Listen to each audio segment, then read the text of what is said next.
हरे कृष्णा। तो आज का टॉपिक है आज उनका दिल क्या कहता है, दिल की बात। ओके, तो आज है 28 June and we gonna start with this reading. ठीक है, एक दो रीडिंग और भी करने वाला हूँ, लेकिन उससे पहले सोचा कि चलो उससे पहले ये रीडिंग करते हैं। तो हमारे सामने है 4 ऑब्जेक्ट। ये है टैरो, ओरेकल और ये ओरेकल। ठीक है, तो 3 ओरेकल और एक टैरो के साथ हम करने वाले एक वंडरफुल रीडिंग। ठीक है, तो चलो लेट्स कंटिन्यू। और सबसे पहले देखते हैं टैरो में हमें क्या मिलता है। Okay, so you know find something which is unheard, unseen, but still there in their heart। शायद आपसे शेयर करते हैं, नहीं शेयर करते, जो भी बात है वो हम देखेंगे। चलो करते हैं कार्ड्स शफल एंड देखते हैं कि रीडिंग क्या दी है। करेंगे 3 ही बार कार्ड शफल और अब देखते हैं कि रीडिंग क्या आती है। चलो, wow, the first card over here जो कि है स्टार। बहुत दिनों बाद ये कार्ड आ चुका है। ओके, ये कार्ड मेरे हिसाब से यहाँ पे आ रहा है। ओके, कई सारे कार्ड हैं ना, वो समय लगाते हैं आने में, you know. Yes, page of pentacles. ठीक है, इसे रखते हैं यहाँ पे।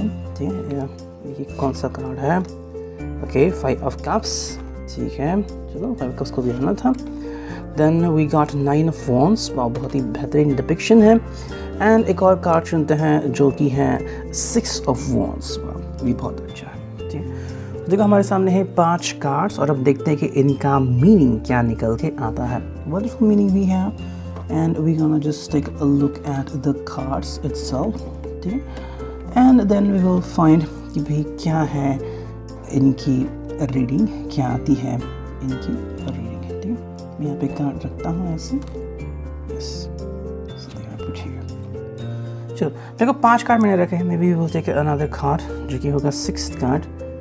फिलहाल तो कोई एक्सेप्ट मुझे दिख नहीं रहा है, so that is just only 5 cards. ठीक है, देखो आज तो देखेंगे तो यहाँ पे होप है। ठीक है, स्टार है यहाँ पे। Then we have the page of pentacles, so आगे बढ़ने की एक इच्छा है। 5 ऑफ कप्स है, तो कहीं ना कहीं रुके हुए हैं। 9 ऑफ वॉन्ड्स है, there is a wonderful thing going on, patiently wait कर रहे हैं। And 6 of wands is all about your trust. Okay, so let's go back to the wonderful reading. देखो अगर हम बात करते हैं तो यहाँ पे एक सीधी सी बात है, ये पर्सन जो है वो आपके ख्यालों में खोया हुआ है। इसको आशाएं हैं और उसकी आशाएं बहुत पल्लवित हो चुकी हैं, मतलब इसकी जो आशाएं वो काफ़ी बढ़ चुकी हैं। This person is now more and more into you. अब ये बातें क्या हैं? देखो स्टार कार्ड का मतलब है कि ये पर्सन जो है वो अपनी इच्छाएँ आपकी तरफ लेके आ रहा है, चाहे जेमिनी हो, लियो हो, टॉरस हो, सैजिटेरियस हो, एरीज हो, कैप्रिकॉर्न हो। ये पर्सन आपकी तरफ खिंचाव महसूस कर रहा है। You know that the person feel something about you. मानो आप उसको पुकार रहे हो, आप उसको बुला रहे हो, यू नो। एंड कई बार ऐसा होता है कि हमें जिस मंजिल तक जाना होता है, कई बार वो मंजिल खुद हमें दिशा दिखाती है कि this is the way towards me. जैसे कि मान लीजिए आपको कोई बहुत ही बेहतरीन मूवी देखनी थी और अचानक कोई मूवी आती है, उसके पोस्टर लगता है, आपको लगता है कि यस यही मूवी है और आप उसकी तरफ खींचे चले जाते हैं। ये क्यों होता है? क्योंकि आपको वो दिखे। वैसे ही आई थिंक आपकी तरफ से इनको कोई इंट्यूशंस मिल रहे हैं। यू आर टेलिंग देम कि यही सही समय है जब आप दोनों मिलके किसी चीज़ को हकीकत में बदल सकते हैं। Maybe you are trying to tie the knots. चलो फिर एक एंगेजमेंट करते हैं, रिलेशनशिप को आगे बढ़ाते हैं, व्हाटएवर कुड बी। तो इस पर्सन के अंदर बहुत सारी होप्स हैं। आई थिंक कुछ दिनों से जो चल रहा था कि भाई बात करे ना करे, अगर आपसे कुछ कहेंगे और आप नाराज़ हो जाएंगे तो आप बात करना बंद कर देंगे, तो इनके लिए तो सही नहीं होगा। तो जो डर सा था अपनी ज़िंदगी में वो कहीं ना कहीं उन्होंने बाहर फेंक दिया है। और वो भी क्यों? क्योंकि आपकी तरफ से उनको कुछ महसूस हुआ है ना। प्यार जब कोई करता है तो उसमें वो पहले यकीन करना चाहता है कि एक तो बात कि हाँ ये फीलिंग ऐसी है, और दूसरी बात कि सामने वालों को भी इनके बारे में कुछ महसूस हो रहा है। वरना इनके सामने वालों को कुछ महसूस नहीं हो रहा है और ये उनसे जाकर अगर बात करते हैं तो क्या हो जाएगा नतीजा? तो स्टार कार्ड का मतलब है कहीं ना कहीं इनको इंट्यूशन मिल रहा है कि हाँ भाई ऐसा कुछ होने वाला है और मेरा सपना या फिर आप दोनों का सपना कहीं ना कहीं साकार होने वाला है। Again taking it to the professional level, practical level, जो एक चीज़ थी उनके दिल में शायद वो पूरी हो सकती है। यू नो, चाहे जो भी ख्वाहिश थी, लाइक बिजनेस करना था, जॉब करना था, नई ब्रांच ओपन करनी थी, ज़्यादा पैसे कमाने थे, तो एक अपॉर्चुनिटी जो है उनकी ज़िंदगी में अचानक से दस्तक दे रही है।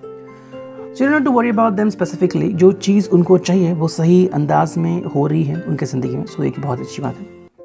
पेज ऑफ पेंटिकल्स जो यहाँ पे कार्ड है, अगेन इट्स अ डिपिक्शन कि उनकी ज़िंदगी में एक हंसी मजाक वाली सिचुएशन तैयार हो रही है जिसमें वो बहुत ही एक्टिव पार्टिसिपेंट। हंसी मजाक वाला सिचुएशन मतलब कैसा है कि कई बार इंसान जो होता है वो बहुत स्ट्रेस्ड में रहता है, बहुत डिप्रेशन में रहता है ना, क्या होगा, कैसे होगा, ये होगा, वो होगा। मतलब it's like you could have seen some people, some couple कि शादी से पहले तो बहुत क्या उसे कहते हैं, बहुत रिलैक्स रहते हैं, लेकिन शादी के बाद तो बहुत सारा टेंशन होता है। पैसे कमाने हैं, बच्चों को यहाँ वहाँ भेजना है, पता नहीं बीवी क्या कहेगी, हस्बैंड क्या कहेगा कि आज ये खाना बनाया है, मुझे पसंद नहीं, वगैरह वगैरह। ये जो पर्सन की ज़िंदगी में अभी खुशहाली आ रही है, both of you are connected on higher level, आप दोनों चिंताओं से मुक्त हो चुके हैं। चाहे आपके भी मन में अगर कहीं पर चिंता थी कि भाई कैसे होगा, क्या होगा, या फिर आप इनके ऊपर गुस्सा थे, तो कहीं ना कहीं जो गुस्सा है वो चला गया है। और ये होता है ना ज़िंदगी में, कई बार हम देखते हैं कि अचानक से कोई गुस्सा था जो नाक पे बैठा था, अचानक से उड़नचू होता है और उसके पीछे कोई स्पेसिफिक वजह नहीं होती, लेकिन कुछ दिन, कुछ लम्हे ऐसे होते हैं कि हम कहते हैं कि आज मैं बहुत खुश हूँ, मेरे ज़िंदगी में खुशी का ठिकाना नहीं है। और ये हमें नहीं पता किसने किया, क्यों किया, कैसे किया, लेकिन हम कहते हैं कि जो भी किया बहुत अच्छा किया। जैसे कुछ दिन होते हैं जिसमें हम बहुत नाराज़ होते हैं, है ना, लेकिन कुछ पल ऐसे होते हैं कि जो सब कुछ अच्छा होता है। मतलब किसी दिन आप बाहर चले गए, बारिश हो गई, सब भीग गए, कागजात भीग गए, और आज बाहर निकल रहे हैं, धूप निकली हुई, अगर बारिश होने वाली होती तब भी कोई गाड़ी आती है और उसमें बैठ जाते हो और आप बच जाते हो। What is that one? तो ऐसे कुछ पल हैं जो इनकी ज़िंदगी में हो रहे हैं, ठीक है। 5 कप्स यहाँ पे तो कहते हैं ना कि भाई फाइनली उन्हें वो कप मिल रहा है जिसकी उनको काफ़ी दिनों से अपेक्षा थी। उनको एज पर द रीडिंग, कई बार हम किसी सपने में खो जाते हैं, है ना। आपने किसी को देखा होगा कि कोई सपने से बहुत बोर होता है, फिर सपने से ऊब जाता है कि मुझे बार बार वही सपना आ रहा है। वही कहते हैं कि भाई सपना तो है मेरा सिंगर बनने का, स्टार बनने का, 10 साल से कोशिश कर रहा हूँ, कुछ हो नहीं रहा है। तो क्या होता है कि गलत ट्रैक पे इंसान चला जाता है और वहाँ पे जाके फिर क्या होता है कि इंसान को निराशा हाथ में लगती है। जैसे कि मान लीजिए किसी ने शादी कर ली और वो भी अपनी मर्ज़ी के खिलाफ, पेरेंट्स ने कहा ठीक है कर ली, लेकिन अब मिल नहीं रहा है कुछ भी, है ना। बीवी और हस्बैंड जो है वो आपस में बात नहीं कर रहे हैं, टकराव हो रहा है, फैमिली कह रही ये क्या है, वो क्या है, जो लोग आए थे शादी में अब वो नहीं आ रहे हैं और इनको ये सब सॉर्ट आउट करना पड़ रहा है। तो व्हाट इज़ दैट वन? तो इसका मतलब एक गलत चुनाव हो गया। 5 कप्स में फाइनली उनको वो चुनाव मिल रहा है जिसकी वजह से वो अंदर से खुश हो जाएंगे। आई एम नॉट टेलिंग कि भाई उनकी फैमिली खुश हो जाएगी, उनके दोस्त खुश हो जाएंगे। कई बार हम कोई ऐसी चीज़ करते हैं जिसकी वजह से सिर्फ हम ही खुश होते हैं।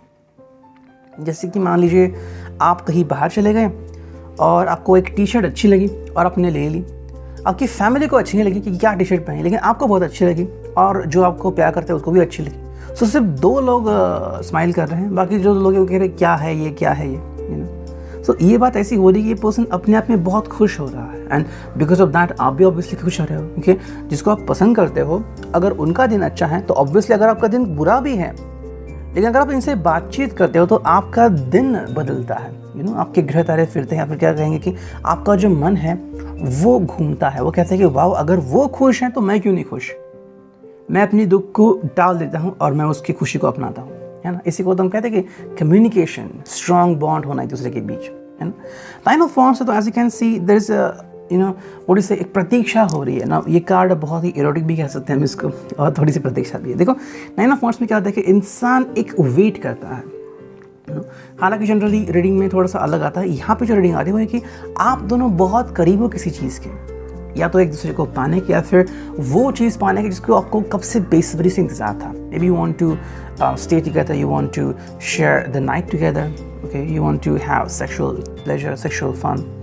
आपको अपने साथ बहुत सारी चीज़ें करनी थी, फन करना था। Maybe you are married and like वैसे, लेकिन अभी because of so many restrictions वगैरह वगैरह आपको एक से दूर होना पड़ रहा था। फाइनली वो दिन आ गया है जहाँ पे आप दोनों वापस से रीयूनाइट हो सकते हैं। तो it's again a union card. So आप दोनों ही अपनी ज़िंदगी में काफ़ी खुश हो सकते हैं, फिर होने वाले हो। जिस एक चीज़ की ज़रूरत है वो है patience. Little bit patience is very important, okay. So दोपहर तक अगर आप पेशेंस रखते हैं तो maybe in the evening you could have a wonderful blast together, okay. And जो फाइनल कार्ड है वो है 6 ऑफ वॉन्ड्स। तो यहाँ पे जो फाइनल डिपिक्शन है वो है what do you want to offer to your lover. शायद आप उनके लिए एक अच्छा खाना बनाने का सोच रहे हो, या फिर you are thinking about dinner and date, okay. और मे बी आप उनके लिए कोई सरप्राइज पेश करना चाहते हो, kind of kinky surprise, whatever it could be if you think about it. 6 of wands is all about proposing you, going ahead, prospects आपके काफ़ी अच्छे लग रहे हैं। तो मे बी आपके जो लवर है वो शायद आप ही के शहर में आ रहे हैं, या फिर आपको लग रहा था कि उनका ट्रांसफ़र नहीं होगा, फाइनली ट्रांसफ़र होने का पक्का हो रहा है। मे बी न्यूज़ अभी मिल रही है, तो शायद इस महीने होगा, इस हफ्ते होगा, या फिर जस्ट 2 दिन में होगा, लेकिन आपको तो फाइनली अंडरस्टैंड हो चुका है कि ये something is going to happen एंड आप उसके लिए बहुत खुश हैं, कि जो भी हो रहा है वो आप दोनों के खुशी के लिए हो रहा है, मतलब जो भी चीज़ हो रही है उसकी वजह से आप बहुत खुश हो जाएंगे कि भाई ये होने वाला, that I am not going to stay with my lover, with my partner forever, है ना। तो यहाँ पे ऐसी बातें हो रही कि फाइनली आपके जो पेशेंस है वो रंग ला रहे हैं, आपका पेशेंस कह रहा है कि yes things are not going to work out. तो बस वही हो रहा है, बातें हो रही है सही में, है ना।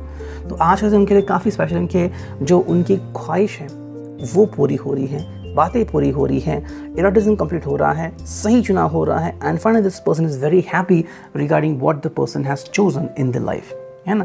कई बार हम गिल्ट में जीते कि क्या यार मैंने किसी का सुना और फिर मैंने ये स्ट्रीम ली, मैंने साइंस लिया, फिर मैंने इंजीनियरिंग किया और अब क्या हो रहा है वगैरह वगैरह। नहीं, ये पर्सन अभी खुश है कि अभी उसकी ज़िंदगी में नया पड़ाव आने वाला है। Okay, so think about that one. तो ये था रिगार्डिंग दी टैरो, और अब हम देखते हैं कि हमें क्या मिलता है on the based on these Oracle. ठीक है, आई थिंक ये ओरेकल मैं काफ़ी दिनों बाद यूज़ कर रहा हूँ। चलो देखते हैं इसमें से हमें क्या रीडिंग मिलती है। चलो मैं इसे ऐसे करता हूँ, ठीक है, ताकि हमें आसानी मिले। चलो यस, ये आ गया। पहला कार्ड, 2 कार्ड आ गए, ठीक है, और 1 कार्ड चुनता हूँ मैं, फिर 2 ही कार्ड बस हो गए, ठीक है। चलो पहला जो कार्ड है वो है एजुकेशन, एंड सेकेंड जो कार्ड है वो है क्रिएटिव एक्सप्रेशन। ठीक है, ये 2 कार्ड यहाँ पे आ चुके हैं। Now what about the education, that's all about the 43 number. Okay, drawing this card suggests that you open yourself to new learnings by relaxing and absorbing information rather than in the old logical structured way. Okay, इसका मतलब है कि देखो, draw from your own wisdom notebooks.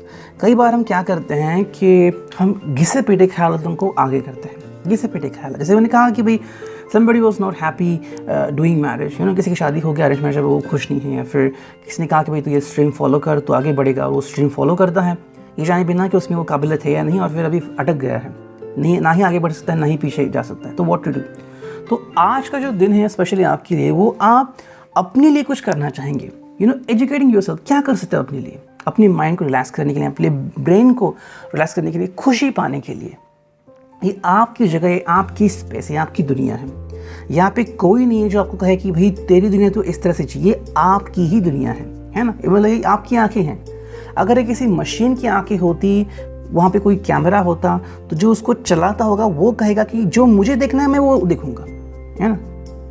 या फिर आप फरमाइश कर सकते हैं कि भाई मैंने आपको पैसे पे किए हैं, so you should show me what I want to see. लेकिन यहाँ पे ये आपकी दुनिया है, तो आप बस वही चाहोगे जो आपकी ख्वाहिशें हैं। और कई बार हम किसी पे लॉजिकल वे में जाते हैं। किसी ने कहा कि भाई किसी को पढ़ाना है, किसी को कहना है तो गुड मॉर्निंग कह के भेज दे। उनकी अगर बैड मॉर्निंग है, आपके ऊपर गुस्सा है, तो पता नहीं क्या करेंगे, यू डोंट नो। तो ऐसे में आपको लॉजिक नहीं लगाना होता है, कई बार सिचुएशन को अंडरस्टैंड करना होता है। यहाँ पर जैसे लिखा है कि अपने विजडम से कुछ ढूंढना। कई बार हम क्या कहते हैं, कोई कहता है कि भाई मेरे अनुभव कहता है कि ऐसा ऐसा होने वाला है, और वो होता ही नहीं। अरे उसका अनुभव अफ्रीका का था, तो भारत में है, तो अनुभव कैसे काम आएगा, है ना। तो कई बार हमें अपने अनुभव से आगे बढ़ना होता है, ये वो कह रहा है। सेकंड जो कार्ड है वो है creative expression. Okay, your guidance is to do or make something creative. However express this, you are called on to channel your divine energy into the unique, beautiful, harmonious and original. Take this opportunity to develop all your senses. Create something unique and satisfying.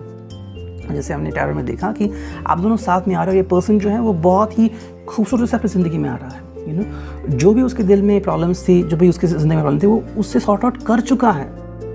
Okay, और अब finally उसको fruits मिल रहे हैं। मतलब कि आम उसने 10 साल पहले लगाए थे, आम का पेड़, अभी उसको आम आने शुरू हो गए हैं। So what is very interesting कि वो क्रिएटिवली भी आपकी तरफ आ रहा है। शायद उसने बहुत देर कर दिया आने में, या फिर वेट किया, अपने बहुत किया, लेकिन finally the time has come जहाँ पे उसने सोचा कि चलो अब मुझे कुछ चीज़ करनी है तो वो मैं सही तरीके से करूँगा। I will not wait, keep you waiting.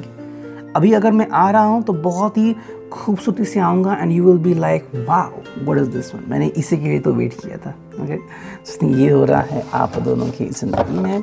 इसको भी रखते हैं हम साइड में, ठीक है। अब देखते हैं इस ट्विन फ्लेम ओरेकल से हमें क्या रीडिंग मिलती है। चलो 3 बार करते हैं कार्ड शफल और देखते हैं कि रीडिंग क्या आती है। चलो कुछ कार्ड चुनते हैं। यस, पहला जो कार्ड है वो है passion with in. Okay, second जो कार्ड है वो है लोनलीनेस, ठीक है। थर्ड जो कार्ड है, ओके 2 कार्ड आ गए, ठीक है, शाय एंड रोमांस, ठीक है। और एक कार्ड निकालते हैं जो कि है डेफिनेशन एक्सप्लेनेशन। यस, ये चारों कार्ड यहाँ पे आ चुके हैं। अब देखते हैं इनकी मीनिंग क्या है। देखो, पैशन विद इन का मतलब है कि ये पर्सन जो अभी अपने आप को रोक नहीं सकता, है ना। आपने शायद बहुत पहले कोशिश की थी उनको समझाने की कि भाई we should stay together, we should do like that and do like this. कई लोग जो होते हैं वो किसी चीज़ में बिजी होते हैं, जैसे कि may be your person is playing games, वो शायद गेम्स खेल रहा है अपने दोस्तों के साथ और इट्स लाइक एडिक्टिव बन चुका है। आप कितना भी कहो उसको वो सुन नहीं रहा है, या फिर समबडी इज़ ड्रिंकिंग अल्कोहलिक बन चुका है, स्मोकिंग बन चुका है। लेकिन अब क्या हो चुका है, जो उसकी पैशन थी वो रॉटन हो रही है किसी की तरफ, तो अगर कोई खेल था तो उससे मन अभी ऊब गया है, कितना खेलेगा, है ना। फिर दिमाग सुन पड़ता है कि बस हो गया अब ये खेल। ड्रिंक कर रहा है, बस हो गया अब ड्रिंकिंग। स्मोक कर रहा है, तकलीफ हो रही है, लंग्स में तकलीफ हो रही है, सांस नहीं ले पा रहा हूँ, डॉक्टर ने कहा कि फिर एडमिट होना पड़ेगा। सबने कोविड पेशेंट भी है तो मैं क्यों एडमिट हो जाऊँ, ठीक। तो उससे क्या हो रहा है, उसकी ज़िंदगी में लोनलीनेस आ चुका है, तो लोनलीनेस उसकी ज़िंदगी में आ चुका है, तो अकेला पड़ चुका है इंसान। जो भी उसने किया है आज तक वो उसे अभी वापस देना पड़ रहा है। हम कहते हैं ना, जैसे कि मान लीजिए आप कोई चीज़ करते हैं तो आपको उसका, अगर आप कोई एक्शन करते हैं तो आपको रिएक्शन मिलता है ना, और यही सृष्टि है, यही नियम है। लेकिन फिर जब आप कोई वही चीज़ करते हैं तो आपको लोनलीनेस मिलता है। जैसे कि यू कुड हैव सीन कि कुछ दोस्त होते कहते हैं कि चलो घूमने जाते हैं, कोई कहता है कि पर्सन नहीं मैं नहीं घूमने जाऊँगा, फिर वो 2-4 बार कोशिश करते हैं कि तुम चलो, वो कहता है कि नहीं आऊँगा, फिर वो अकेला पड़ता है। उसे लगता है कि भाई मैं अकेले में ही खुश हूँ, लेकिन फिर पता चलता है कि भाई लोनलीनेस क्या है। बहुत कम लोग होते हैं जो ज्ञान के सहारे रहते हैं अपनी ज़िंदगी में, प्यार के सहारे, किसी की याद के सहारे, ताकि उन्हें लोनलीनेस की परवाह ना हो। लेकिन अगर ऐसा नहीं है तो आप तो बोर हो जाएंगे और आपके लिए जीना दुश्वार हो जाएगा। और वही है, आई थिंक ये पर्सन थोड़ा सा शाय है, मतलब अपने थ्रू अगर वो आपके लिए कुछ एक्सप्रेस करना चाहता है थोड़ा सा शाय बन रहा है। तो आई थिंक आपको उनको पोक करना पड़ेगा, आपको उनको कहना पड़ेगा what do you think right now. आप भी अपने लोनलीनेस में जीना चाहते हो या मेरे साथ आके बात करना चाहते हो। रोमांटिक होने वाले हैं, रोमांटिक हो रहे हैं, रोमांस है, लेकिन अभी शाय बन चुके हैं। मतलब किस मुँह से कहेंगे भाई I want you, I want to kiss you, I want to hug you. पहले जब आपने कहा था तो ध्यान नहीं दिया, और अब तो जी कर रहा है, लेकिन कैसे कहें आपसे। तो वही बात है, रोमांस अभी उनके ज़िंदगी में फूट के आ रहा है। And the thing is definition, explanation. शर्म को थोड़ा सा डर है कि आप उनसे कहीं एक्सप्लेनेशन ना मांग लें, लेकिन ये खुद से अभी डेफिनेशन, एक्सप्लेनेशन मांग रहे कि भाई सच में प्यार क्या है, या सच में ये जो फीलिंग है वो क्या है ना। देखो, ज़िंदगी में ऐसी कई सारी बातें हैं जिनको देख के हम हैरान परेशान हो जाते हैं। हमें लगता है कि भाई ये चीज़ मेरे लिए काफ़ी अच्छी है, लेकिन जब वो चीज़ करने लगते हैं ना तब पता चलता है कि क्या है वो चीज़, है ना। तो प्यार एक ऐसा नशा है जो बहुत ही बेहतर, बहुत ही गंभीर होता है, और उसका आस्वाद हम हमेशा ले सकते हैं अगर वो प्यार प्योर है तो यहाँ पे क्या है, ये पर्सन पूछ रहा है कि मेरे लिए क्या प्रायोरिटी है। वो व्यक्ति जो मुझसे प्यार करता है, जो मेरे लिए वेट कर रहा है, या फिर वो बातें जो मैं लेके घूम रहा हूँ, है ना। मे बी बाकी के जो लोग हैं वो आपको इसलिए जानते हैं क्योंकि आपकी शायद कोई पोस्ट है, आप शायद कोई ऑफिसर हैं, या फिर आपके हाथ में कोई चीज़ है, इसकी वजह से आपको रिस्पेक्ट करते हैं। आप चले जाएंगे, कोई दूसरा पर्सन आएगा तो आप वो उसकी रिस्पेक्ट करेंगे, वो आपकी एक्चुअली रिस्पेक्ट नहीं कर रहे हैं, वो आपका जो अथॉरिटी है उसकी रिस्पेक्ट कर रहे हैं। लेकिन ये मतलब आप जो इसकी एक्सपेक्ट इनसे प्यार कर रहे हो, वो आप इनको प्यार कर रहे हो। ये जो है वो, और यही वो कह रहा है कि मैं क्या हूँ और मुझे क्या करना चाहिए। अगर मैं कहीं पे गलत हूँ then what I need to do exactly, ठीक है। तो वो बातें यहाँ पे हो रही हैं। और अब देखते हैं फाइनली जो कि है ओरेकल, देखते हैं यहाँ से हमें क्या रीडिंग मिलती है। चलो करते हैं कार्ड शफल और अब देखते हैं कि रीडिंग क्या आती है। यस, पहला जो कार्ड है यहाँ पे वो है मेडिटेट। तो इनके आगे meditate, prayer and meditation have been enhancing human life for millennia. Take time out for your spirit and download some love, harmony and peace it's bring. कुछ समय के लिए आपको इनको ध्यान धारणा करने के लिए कहा गया है। This person need to meditate. Why? Because कई बार हमें सवालों के जवाब यूं ही नहीं मिलते। हम चाहे कितनी भी कोशिश करें, किताबें पढ़ें, किसी से बातचीत करें, या फिर काउंसलिंग करें, हमें वो जवाब मिलता ही नहीं जिसकी हमें अपेक्षा है। वो जवाब होता है हमारे अंदर, है ना। ये तो यूँ हो गया कि आपका कोई डेबिट कार्ड, क्रेडिट कार्ड खो गया अपने घर में, और आप बाहर ढूंढ रहे हैं, कहीं गाड़ी में तो नहीं पड़ा है, ऑफिस में तो नहीं पड़ा है, कहीं गुम तो नहीं हो गया है। It's in your home, just think about it, है ना। तो वही बात है कि आपको ध्यान करने की ज़रूरत है। थोड़ा सा ध्यान कीजिए तो आपको समझ में आ जाएगा कि भाई कहाँ पे आप गलती कर रहे हैं या क्या करने की ज़रूरत है। आपके सामने प्यार है और आप पूरी दुनिया में ढूंढ रहे हो कि प्यार कहाँ पे है, प्यार कहाँ पे मिलेगा, सच्चा प्यार मैं कहाँ पे ढूंढूंगा। सच्चा प्यार की कोई उम्र नहीं होती और सच्चा प्यार का कोई रंग नहीं होता। सच्चा प्यार सिर्फ सच्चा प्यार ही होता है ना। उसे आप भावनाओं से ही परख सकते हैं। सेकंड जो कार्ड है यहाँ पे वो है चूज लाइफ कलर्स। वाह, यहाँ पे कलर आ गए। Okay, you can either paint a dark picture of life or choose a brighter, happier palette. The brilliant hues of joy, gratitude and love will turn your life into a glowing work of art. देखो, आपके हाथ में है अपने लिए किसी चीज़ का चुनाव करना। या तो अपनी ज़िंदगी बहुत ही बेजान रूखी बना सकते हैं, फिर आपकी ज़िंदगी में बहुत अच्छे अच्छे रंग भर सकते हो। एंड ये आप ही कर सकते हो। You can do that specially. Just आपको कोशिश करने की ज़रूरत है। Just think about it. आपको इसके ऊपर वर्क करना है और अगर आप इसके ऊपर वर्क करते हैं तो डेफिनेटली कहीं ना कहीं तो पहुंच जाएंगे। ठीक है, so think about yourself. Life के सही निर्णय लेने में उनकी हेल्प कीजिए ताकि वो रंग आपके ऊपर भी चढ़ जाए। ठीक है, तो ये था आज का reading. I hope it was night. Signing off, meaning tarot.